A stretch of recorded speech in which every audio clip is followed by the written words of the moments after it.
ফিফার ম্যাচ চলতেছে, এই জন্য ভাবলাম একটু ফুটবল টুটবল দেখি।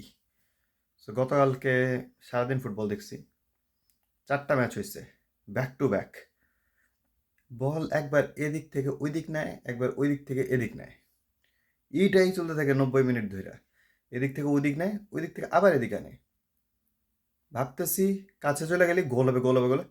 আবার কাছে গেলেই ওখান থেকে ডিফেন্ডার, গোলকিপারের এসব উড়া দেয়।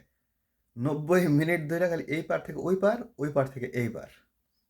এইটা করতে করতে করতে করতে লাস্টে দেখি ভুলে ভালে একটা গোল হয়ে যায়। আবার খুশি হই যে একটা দল তো জিতবে। আবার অপোজিট সাইড থেকে ও এসে একটা গোল মাইরা দেয়। পর 1-1 হয়ে যায়। 4টা ম্যাচই ব্যাক টু ব্যাক ড্র হয়েছে। ব্যাক টু ব্যাক 4টা ম্যাচ দেখছি, 4টাই ড্র। 90 মিনিট এই পার থেকে ওই পার, ওই পার থেকে এই পার। এটা দেখতে দেখতে যখন মানে মাথা পুরা ব্যথা হয়ে যায়, এরপরে ফাইনালি মনে আচ্ছা রিলিফ, শেষ হলো।